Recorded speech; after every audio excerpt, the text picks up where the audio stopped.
আলাইকুম রাহমাতুল্লাহ বারাকাতু।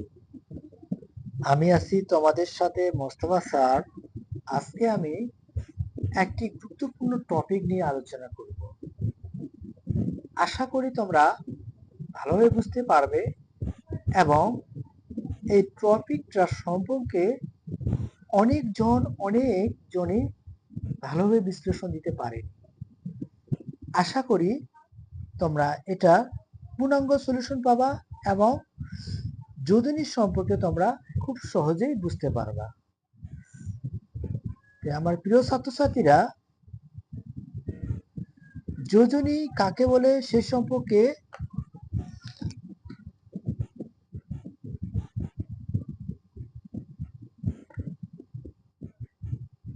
গত ভিডিওতে আমি একটি আলোচনা করছিলাম, তোমরা অবশ্যই সেটি দেখে নিবা, তাহলে তোমরা যোজনী কাকে বলে সে সম্পর্কে জানতে পারবা।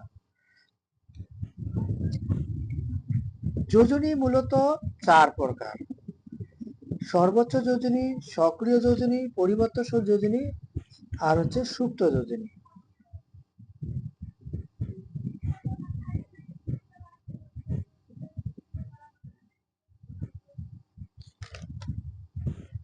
প্রিয় ছাত্রছাত্রীরা, তোমরা দেখতে পাচ্ছ যে সর্বোচ্চ যোজনী, সক্রিয় যোজনী, পরিবর্তনশীল যোজনী। সর্বোচ্চ যোজনী কি রকম সে সম্পর্কে আমাদেরকে জানতে হবে।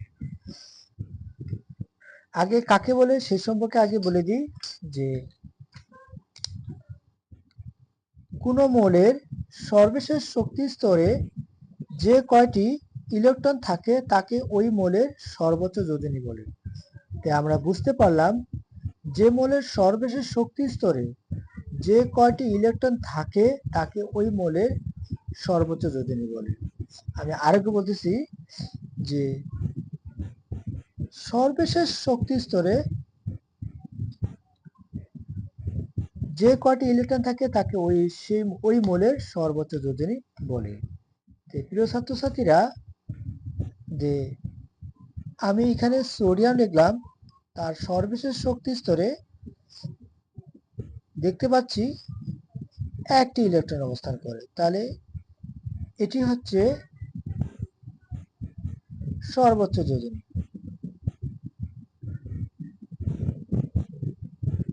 কারণ তার সর্বশেষ শক্তি স্তরে একটি ইলেকট্রন রয়েছে, এই একটি ইলেকট্রন হলো এই মৌলের সর্বোচ্চ যোজনী। আবার ধরে নিলাম যে অক্সিজেন সর্বশেষ শক্তি স্তরে 6টি ইলেকট্রন বিদ্যমান, কিন্তু আমি পূর্বে বলছিলাম যে 1 থেকে 3 পর্যন্ত যে ইলেকট্রনগুলো সর্বশেষ শক্তি স্তরে থাকে তাকে ওই মৌলের যোজনী বলা যায়। কিন্তু এটা ধাতুর ক্ষেত্রে। আর ও ধাতু হচ্ছে 4 থেকে 7 পর্যন্ত। 4 থেকে 7 পর্যন্ত যে কয়টি ইলেকট্রন থাকে সেই মৌলগুলো হচ্ছে ও ধাতু। শুধুমাত্র সেই মৌলগুলোর বেজোড় ইলেকট্রন সংখ্যার নির্ভর করে তার যোজনী বের করতে হয়। তাই অক্সিজেনের বেজোড় ইলেকট্রন সংখ্যা দাঁড়াচ্ছে 2টি, যার কারণে অক্সিজেনের যোজনী হচ্ছে 2। তোমরা পূর্বের ভিডিওটি দেখলে আরো ভালোভাবে বুঝতে পারবা। আমি পূর্বের ভিডিওতে হুন্ডের সূত্র নিয়ম অনুসারে তোমাদের দেখিয়ে দিচ্ছি যে ধাতুগুলো কি ও ধাতুগুলো কি, ধাতুগুলোর যোজনী কি ও ধাতুগুলোর যোজনী কেমন, তোমরা অবশ্যই ভালোভাবে বুঝতে পারবে। ও ধাতুর সর্বশেষ শক্তি স্তরে যে বেজোড় ইলেকট্রনগুলো থাকে তাকে ওই মৌলের যোজনী বলা হয়। সেক্ষেত্রে আমি বলতে পারি অক্সিজেনের যোজনী 2। তাহলে এটাকে এই মৌলের অর্থাৎ অক্সিজেনের মৌলের সর্বোচ্চ যোজনী বলা হয়, সেটি হচ্ছে সেই মৌলের সর্বোচ্চ যোজনী। নাইট্রোজেনের সর্বশেষ শক্তি স্তরে 1s2 2s2 2p7 2p হচ্ছে তোমার 3। তাহলে বোঝা যাচ্ছে নাইট্রোজেনের সর্বশেষ শক্তি স্তরে দুইটি 1 2 3 4 5 তাহলে কয়টি হচ্ছে? পাঁচটি ইলেকট্রন বিদ্যমান। তাহলে বলা যাবে নাইট্রোজেনের সর্বশেষ শক্তি স্তরে কয়টি ইলেকট্রন বিদ্যমান? 5টি। এই কারণে নাইট্রোজেনকে বলা হয় সে মৌলের সর্বোচ্চ যোজনী। ওই 5টি মৌল হলো তার সর্বোচ্চ যোজনী। তাহলে প্রিয় ছাত্রছাত্রীরা, তোমরা বুঝতে পারতেছো যে সর্বোচ্চ যোজনী কোন যোজনীগুলো? যেসব মৌল যেসব মৌলের সর্বশেষ শক্তি স্তরে যে কয়টি ইলেকট্রন থাকবে তাকে সেই মৌলের সর্বোচ্চ যোজনী বলে।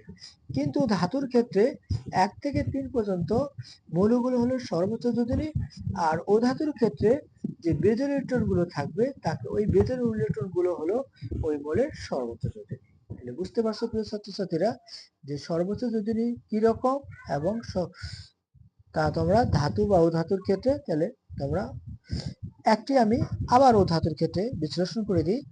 অক্সিজেন দিলাম ছাত্রছাত্রীরা যে 1s2 2s2 2p4 তাহলে সর্বশেষ শক্তি স্তরে দাঁড়াচ্ছে দুইটি 6টি। আমি তোমাদের একটা টেকনিক শিখিয়ে দিয়েছিলাম প্রিয় ছাত্রছাত্রীরা, যেহেতু আমাদের অষ্টম নিয়ম সেজন্য 8 থেকে 6 বাদ দিয়ে দাও, দাঁড়াচ্ছে কত? 2। তাহলে তার সর্বোচ্চ যোজনী হচ্ছে কি 2 এবং সেটা তার যোজনী। যদি হুন্ডের সূত্র অনুসারে করতে যাই তাহলে 1s2 2s2 2p2 জোড় সংখ্যা নিব, তারপর হচ্ছে বেজোড় সংখ্যা 2p x1 2p y1। এখন প্রিয় ছাত্রছাত্রীরা, যে এটা প্রশ্ন থাকতে পারে স্যার এটা তো উত্তেজিত হয়ে গেল, তাহলে বাকিটা তো আমি এখন উত্তেজিত করতে পারবো। তো প্রিয় ছাত্রছাত্রীরা, একটা জিনিস মনে রাখবা তোমরা যে এটার দুইটি ইলেকট্রন বিন্যাস সর্বশেষ হয়ে গেছে। এই দুটি জোড় কখনো গ্রহণ করে না। হুন্ডের সূত্র অনুসারে জোড় ইলেকট্রন কখনো হতে পারে না, সেজন্য মৌলটা অধাতু, যার কারণে সেজন্য ইলেকট্রনটা হবে কি বেজোড়, অর্থাৎ ও ধাতু মানে ধাতু নয়, অর্থাৎ জোড়া নয়, বেজোড় হতে হবে। আর ধাতুর ক্ষেত্রে জোড়ও হতে পারে, বেজোড় হতে পারে। প্রিয় ছাত্রছাত্রীরা, আমি আরেকবার বলতেছি, ধাতুর ক্ষেত্রে ইলেকট্রন গুলো জোড় হতে পারে আবার কি বিজোড় হতে পারে। শুধুমাত্র অধাতু ইলেকট্রন সংখ্যা বেজোড় হতে হবে। এই বেজোড় ইলেকট্রন সংখ্যাগুলো হলোই ওই মৌলের যোজনী। তাহলে বুঝতে পারছে আমরা সহজভাবে এটা টেকনিক প্রয়োগ করেও আমরা এই কাজটা করতে পারি। তাহলে আমার যোজনী হচ্ছে কি 2। তাহলে এই মৌলের সর্বশেষ যোজনী, অর্থাৎ এটাকে বলা হয় সর্বশেষ যোজনী। এবার সক্রিয় যোজনী। যে সক্রিয় যোজনী আমরা খুব সহজভাবে দিতে পারি কোনো যৌগ বা কোনো মৌলের কার্যকর যোজনীকে ওই মৌলের সক্রিয় যোজনী বলা হয়। তাহলে আরেকটা 2 রকম সূত্র দেওয়া যায় যে কোনো মৌল যদি যৌগ গঠনকালে একে অপরের যোজনী শেয়ারের মাধ্যমে যৌগ গঠন করে তাকে সক্রিয় যোজনী বলে। অথবা আরো দিতে পারো যে কোনো যৌগে বা কোনো মৌলের কার্যকর যোজনীকে সক্রিয় যোজনী বলা হয়। প্রিয় ছাত্রছাত্রীরা, সক্রিয় যোজনী কি সে সম্পর্কে আমরা আগে জানি।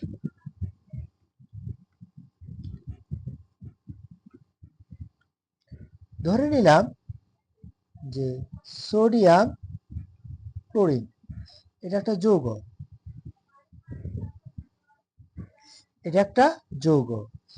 এই যৌগে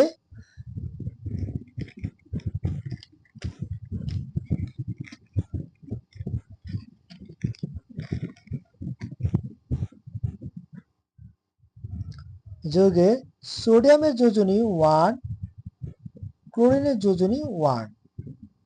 তাহলে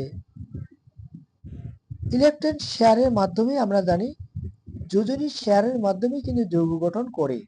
তাহলে ক্লোরিন এই +1টা এই পাশে আসতেছে, -1টা এই পাশে যাচ্ছে, তাহলে সোডিয়াম ক্লোরিন। কিন্তু প্রিয় ছাত্রছাত্রীরা, সেই ওয়ানগুলো যোজনী লেখার কোনো দরকার নেই, এগুলো লেখার কোনো দরকার নেই। তবে আমরা বুঝতে পারলাম যে সোডিয়ামের যোজনী 1, ক্লোরিনের যোজনী 1, যৌগ গঠনকালে উভয়ের যোজনী অর্থাৎ উভয় যোজনী শেয়ারের মাধ্যমে একটা যৌগ গঠন করে, যার কারণে আমরা বলতে পারি সোডিয়ামের সক্রিয় যোজনী 1, ক্লোরিনের সক্রিয় যোজনী 1। তাহলে এই ক্লোরিনের সঙ্গে যে যৌগ ওয়ানটা আছে এটাকে সোডিয়ামের সক্রিয় যোজনী বলা হয়, আর ক্লোরিনের যোজনী আছে এটাকে বলা হয় ক্লোরিনের সক্রিয় যোজনী বলা হয়। তাহলে এটাই হচ্ছে তাদের সক্রিয় যোজনী। তাহলে আরো সহজ ভাষায় আমরা বলতে পারি যে ম্যাগনেসিয়ামের যোজনী হচ্ছে 2, ক্লোরিনের যোজনী হচ্ছে 1। তাহলে এটা 1টা এই পাশে আসলো, 2টা এই পাশে গেল প্রিয় ছাত্রছাত্রীরা। তাহলে ম্যাগনেসিয়াম 1, ক্লোরিন 2। তাহলে এই 2টা হচ্ছে ম্যাগনেসিয়ামের সক্রিয় যোজনী, আর ক্লোরিনের 1 হচ্ছে কি, 1টা হচ্ছে সেমলের সক্রিয় যোজনী। তাহলে প্রিয় ছাত্রছাত্রীরা তোমরা বুঝতে পারতেছো যে কোনটাকে বলা হয় সক্রিয় যোজনী। তাহলে SO4, SO2 অথবা CO2, এখানে দেখা যাচ্ছে যে যে কার্বন একটি হচ্ছে কি পরিবর্তনশীল যোজনী। আমার প্রিয় ছাত্রছাত্রীরা কার্বনের সর্বোচ্চ যোজনী হচ্ছে 4, কারণ কার্বন হচ্ছে 6, কার্বন হচ্ছে কত 6, যে কার্বন হচ্ছে 6, তাহলে আমি পুরো বলছিলাম 8 থেকে 6 বাদ দিলে 2।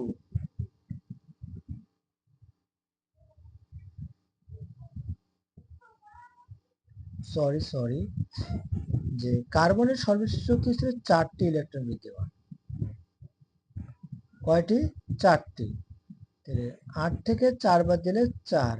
তাহলে প্রিয় ছাত্রছাত্রীরা কার্বনের যোজনী দাঁড়াচ্ছে 4, কিন্তু খুন্ডের সূত্র অনুসারে আমরা করতে গেলে কার্বন 6, 1s2, 2s2, 2p2, 6টা। তাহলে এটাও উত্তেজিত হচ্ছে, বাট এটাও উত্তেজিত হচ্ছে, কারণ 1s2, 2p1, 2px1, যেহেতু বারবার উত্তেজিত করা যায় 1, 2p1, 2px1, 2py1। তাহলে প্রিয় ছাত্রছাত্রীরা, তাহলে একবার যোজনী প্রদর্শন করতেছে 2, আর একবার যোজনী প্রদর্শন করতেছে 4। তাহলে একবার যোজনী প্রদর্শন করতেছে 2, একবার যোজনী প্রদর্শন করতেছে 4।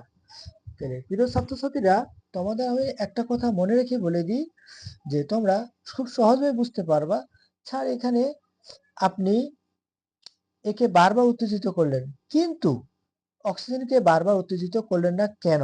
কারণ অক্সিজেন অলরেডি এক্স এবং ওয়াই অলরেডি হয়ে গেছে, আর করার কোনো দরকার নেই। কিন্তু এই যৌগটি যেহেতু দ্বিতীয় পর্যায়, সেজন্য একবার এক্স এবং ওয়াই মানে অর্থাৎ 2টা থাকতে হবে। যেগুলো 2টা অরবিট সেজন্য 2টা বেজোর ইলেকট্রন থাকতে হবে, অর্থাৎ বেজোর ভাবে দাঁড়াবে। আর যেটা 6টি সেটাও বেজোর ভাবে, যত ইলেকট্রন সংখ্যা অরবিট সংখ্যা হবে তার বেজোর সংখ্যা তত বাড়বে। সেক্ষেত্রে আমি বলতে পারি যে একবার যদি প্রদর্শন করতেছে 2, একবার যদি প্রদর্শন করতেছে 4। এখন আমরা কিভাবে করব সেটা, যে তার সক্রিয় যোজনী, তাহলে বোঝা যাচ্ছে যে তাহলে সর্বোচ্চ যোজনী হচ্ছে তার 4, আর অক্সিজেনের যোজনী হচ্ছে কত 2। তাহলে 4 - 2, তাহলে দাঁড়াচ্ছে কত 2। তাহলে দাঁড়াচ্ছে কত 2। তাহলে কার্বনের হচ্ছে 2, অক্সিজেনের হচ্ছে 1, কারণ অলরেডি অক্সিজেনের যোগ বিয়োগ করে শেষ, আর দেওয়ার মতো কিছু নেই, যার কারণে 1। তাহলে 1টা এই পাশে এলো, 2টা এই পাশে গেল, তাহলে 1 অক্সিজেন 2। এবং সেক্ষেত্রে আমরা বলতে পারি যে আরেকটা শুধু বলতে পারি যে যেহেতু অক্সিজেনের যোজনী 2 এর সর্বোচ্চ যোজনী 4, সেক্ষেত্রে 2 দ্বারা গুণ করলে, বিয়োগ করে একে 2 দ্বারা গুণ করলে 4 × 4 তাহলে 0। তাহলে একে 2 দ্বারা গুণ করি, একও 2 দ্বারা গুণ করি। 2 দ্বারা যোজনী ক্ষেত্রে করলে 2 দুগুণে কত ছাত্রছাত্রীরা 4 হয়। কত হয়? 4 হয়।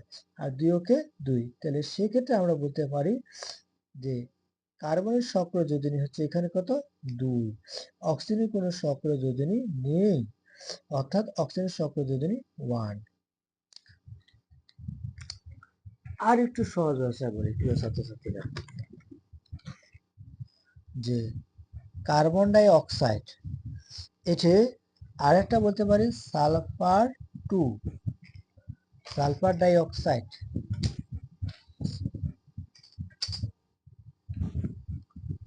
প্রিয় ছাত্রছাত্রীরা, এর সর্বোচ্চ যোজনী হচ্ছে 4, আর এরও অক্সিজেনের সর্বোচ্চ যোজনী 2। তাহলে 4 বিয়োগ 4 বিয়োগ করলে কত দাঁড়ায়? 2।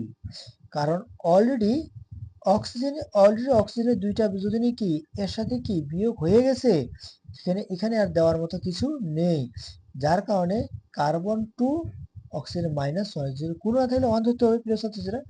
এটা আর গুণ করলে আমাদের দাঁড়াবে CO2, অর্থাৎ এই কার্বনের সক্রিয় যোজনী হচ্ছে কি 2, অক্সিজেনের সক্রিয় যোজনী হচ্ছে কি 1, কারণ অক্সিজেনের আর যোজনী নেই। এইভাবে তোমরা প্রতিগুলো যোজনীগুলো সহজভাবে বের করতে পারবে। তাহলে এটা হলো আমাদের সক্রিয় যোজনী।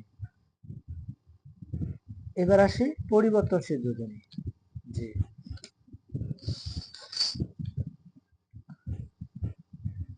যে সকল মৌল একাধিক যোজনী প্রদর্শন করে তাকে পরিবর্তনশীল যোজনী বলে। তাহলে যে সকল মৌল একাধিক যোজনী প্রদর্শন করে, প্রিয় ছাত্রছাত্রীরা, যে কিছু মৌলগুলো আছে যারা একাধিক যোজনী প্রদর্শন করে তাদেরকে বলা হয় পরিবর্তনশীল যোজনী। তাহলে আমরা পরিবর্তনশীল যোজনী কিভাবে বের করব তার সহজ ভাবে নির্ণয় করার জন্য কিছু প্রয়োগ, আমাদের সূত্রটা প্রয়োগ বা টেকনিক প্রয়োগ করতে হবে।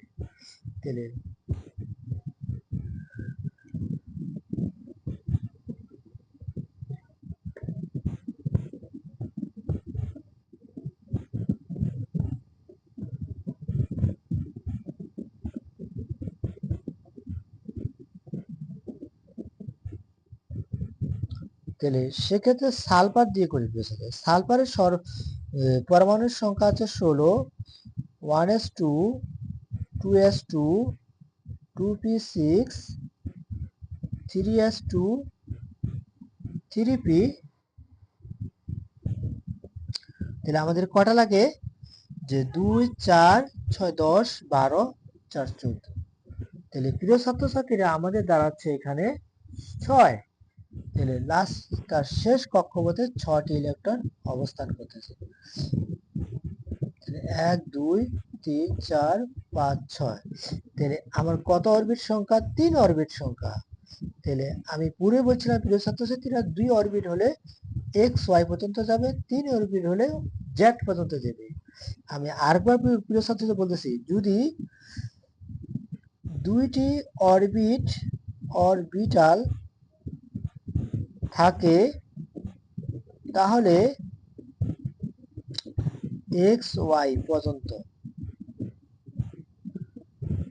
আর যদি 3টি অরবিটাল থাকে তাহলে জেড পর্যন্ত যাবে। কত পর্যন্ত যাবে? জেড পর্যন্ত যাবে। তাহলে আমরা করি উত্তেজিত একে। তাহলে 1s2, 2s2, 2p6, 3s2, 3p2, তাহলে 3px1, 3py1। তাহলে আরো করতে হবে প্রিয় ছাত্র, আমি বলছিলাম কত? 3। তিনটা অরবিটাল জেড পর্যন্ত যাবে প্রিয় ছাত্র। 1s2, 2s2, 2p6, 3s2, 3p1, 3px1, 3py1, 3pz1। তাহলে আমাদের অলরেডি চলে গেছে কয়টা? 4টা চলে গেছে। কিন্তু প্রিয় ছাত্রছাত্রীরা এখানে 3s2 এটা জোড়, কিন্তু অরবিট কয়টা? একটাই ঘরে। তাহলে এটাকে আমি কি করব? উত্তেজিত করতে হবে। দুইটা হলে দুইটাকেও তোমাকে উত্তেজিত করতে হবেই, নাহলে অঙ্কটি হবে না। তাহলে 1s2 2s2 2p6 3s1 3p1 3px1 3py1 3pz1 3pxy1। প্রিয় ছাত্রছাত্রীরা, আমার হুন্ডের সূত্র অনুসারে উত্তেজিত অবস্থায় তার ইলেকট্রন বিন্যাসগুলো আমি দেখিয়ে দিলাম।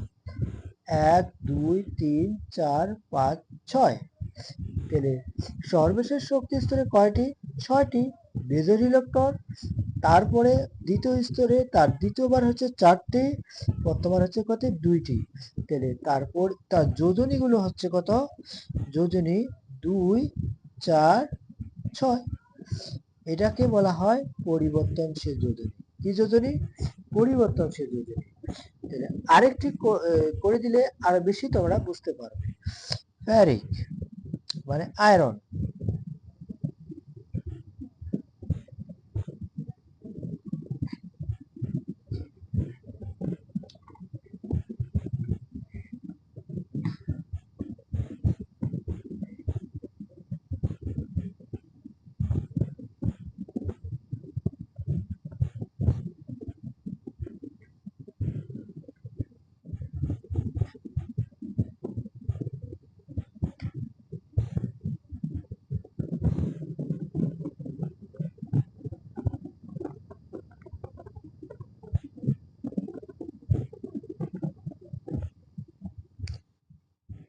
এর পারমাণবিক সংখ্যা হলো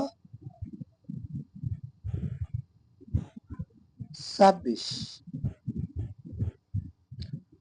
1s2 2s2 2p6 3s2 3p6 4s2 3d। আগে গণিত প্রিয় ছাত্রছাত্রীরা 10 12 18 20 6 26।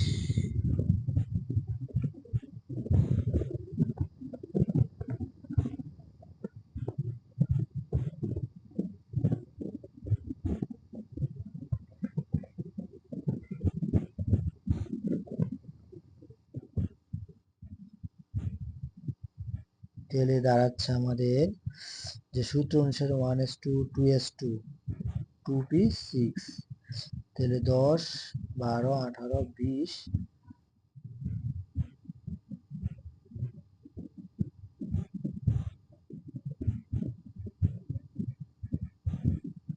তাহলে অর্ধপূর্ণ করে প্রিয় ছাত্রছাত্রীরা 5, তাহলে 3 4p1।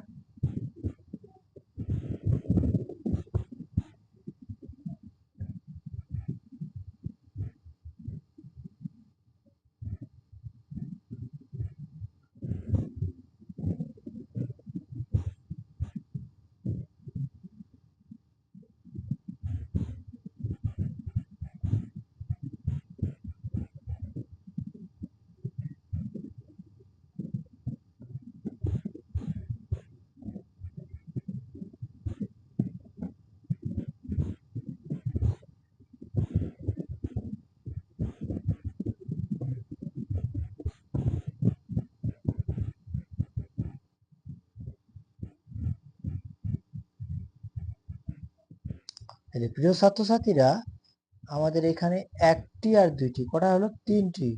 তাহলে একবার যোজনী 2, একবার যোজনী কত? 3 প্রদর্শন করবে। কত প্রদর্শন করবে? 2 এবং 3 যোজনী প্রদর্শন করবে। তাহলে এক্ষেত্রে এভাবে আমরা যোজনীগুলো, পরিবর্তনশীল যোজনীগুলো বের করতে পারবো। এবার সুপ্ত যোজনী, যে কোন মোলের সর্বোচ্চ ও সক্রিয় যোজনীর পার্থক্যকে সুপ্ত যোজনী বলা হয়। তাহলে প্রিয় ছাত্রছাত্রীরা, তাহলে সর্বোচ্চ এবং সক্রিয় যোজনীর পার্থক্যকে বলা হয় কি সুপ্ত যোজনী। এটা দিলাম যে SO4, তাহলে এটা দিলাম সালফিউরিক অ্যাসিড, তাহলে আবার দিছি সালফিউরিক অ্যাসিড SO4, অর্থাৎ এটা একটা যৌগ। তাহলে এখানে আমাদের সর্বোচ্চ যোজনী হচ্ছে 6000 সালফারে। এটাকে বলা হয় কেন্দ্রীয় মৌল, কারণ এর সর্বোচ্চ বড়, যার কারণে এটাকে বলা হয় কেন্দ্রীয়। তাহলে অক্সিজেনের যোজনী হচ্ছে আমাদের 2, তাহলে এখানে আমাদের কত হচ্ছে প্রিয় ছাত্রছাত্রীরা 4, তাহলে যোজনী হচ্ছে 2, তাহলে পরমাণু সংখ্যা হচ্ছে 4, 4 দুগুণে কত ছাত্রছাত্রীরা 8, তাহলে SO6, তাহলে অক্সিজেনে দাঁড়াচ্ছে এখানে আমাদের 8।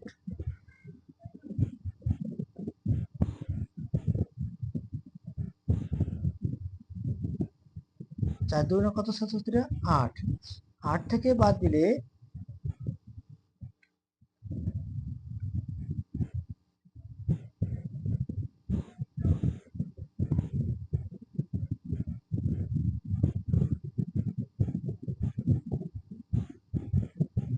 -2, তাহলে হাইড্রোজেন যোজনী কত 1, তাহলে একটা যাবে এই পাশে, 2টা আসবে এই পাশে, সেজন্য আমাদের যৌগটা হচ্ছে H2SO4। এই যে প্রিয় ছাত্রছাত্রীরা আমরা পেয়ে গেলাম।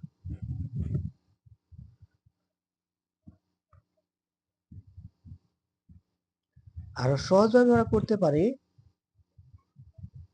এটা আমরা দেখাই দিলাম, তাহলে SO4 SO2, তাহলে এর সর্বোচ্চ যোজনী হচ্ছে 6, অক্সিজেনের যোজনী হচ্ছে 2, 2 দুগুণে কত প্রিয় হচ্ছে 4, তাহলে 6 - 4 বিয়োগ করলে কত 2, এটা কার, এটা সালফারের সক্রিয় যোজনী, এটা কার যোজনী সালফারের সক্রিয় যোজনী, তখন SO4 SO2, অর্থাৎ এখানে +2 এখানে -1, তাহলে এটা হচ্ছে কি 2, তাহলে কার, এটা সালফারের সক্রিয় যোজনী।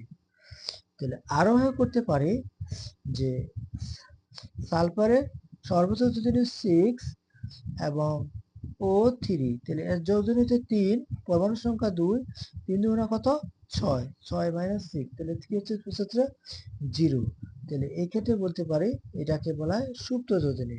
কোন মৌলের সর্বোচ্চ যোজনী ও সক্রিয় যোজনীর পার্থক্যকে ওই মৌলের সুপ্ত যোজনী বলা হয়। তাহলে তাহলে আরো বলতে পারি যে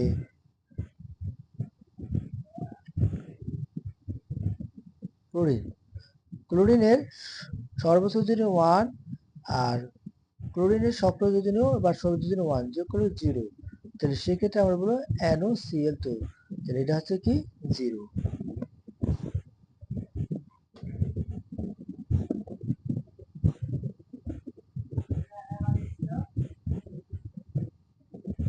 তাহলে আমরা আরো সুন্দরভাবে করতে পারবো প্রিয় ছাত্রছাত্রীরা, আশা করি আরো সুন্দরভাবে আমরা করতে পারি। যে সালফারের সর্বোচ্চ যোজনী কত 6, আর যোজনী 2, 4, 6, তাহলে তার যোজনী তাহলে কি হচ্ছে সালফার 0, তাহলে এখানে সুপ্ত যোজনী কি হচ্ছে 0। তাহলে আশা করি প্রিয় ছাত্রছাত্রীরা তোমরা বুঝতে পারছো, যে আরেকটু দেখালে তোমরা আরো ভালোভাবে বুঝতে পারবা যে হাইড্রোজেন CO3, এখানে সর্বোচ্চ যোজনী কার্বনের কত হচ্ছে ছাত্রছাত্রীরা 4, সর্বোচ্চ যোজনী এবং সক্রিয় যোজনীর পার্থক্যকে বলা হয় সুপ্ত যোজনী।